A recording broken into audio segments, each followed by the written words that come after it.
het rint naar de eind. Hebben ze nou echt de spelers met die oude praat van dat ze wat minder ballen de bosjes in zitten? Nee, dat is net wel. Nee. In die zin ben ik wel blij dat Veerman vergong, die grote lange. Want die skeert altijd over. Die moet ik altijd achter de bal gaan. Ja.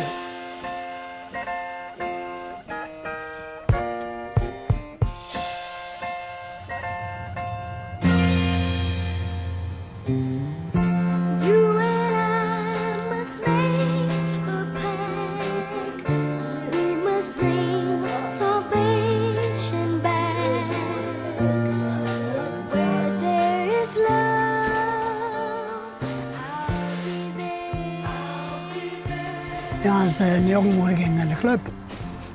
Dan breng ik het spul naar het velddag en dan spullen alle keer de ballen en de hesjes en zo.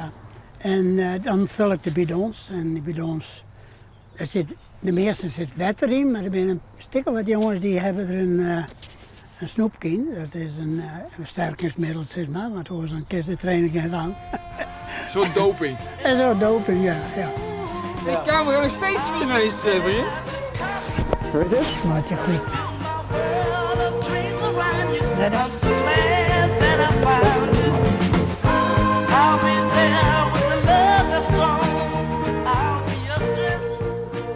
Ja, dan haak ik in de gaten met de bal er ook in.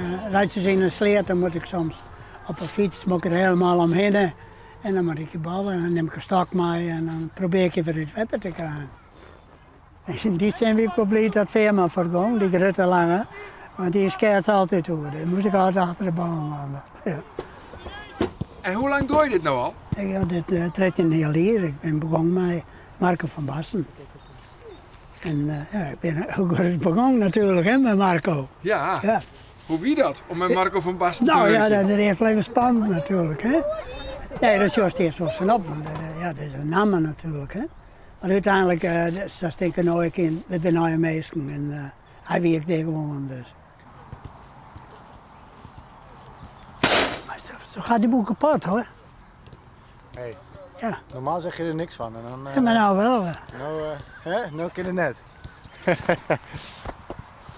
Maar het is wel zo. Mooi man. En dan moest alles kleerzetten. En dan Ja. regelt alles achter de schermen. Ja. Het zijn echt wel een beetje verwende jonkjes, hè, die voetballers. Ja. Ja, ergens wel, maar. Ja, aan de andere kant, ik vind het ook leuk om dat voor hen te doen. Hè? Dat is eigenlijk het, als het materiaalman bij een team bent, dan best alleen nog maar dienend. Hè? Wat is het meeste missen? Ja, zo, ik ben als 75 en we daar stil natuurlijk. En ze zeggen wel van, ik heb het altijd voorkomen, maar dan komt het op een andere manier dan dat ze er nou bij is. Hè?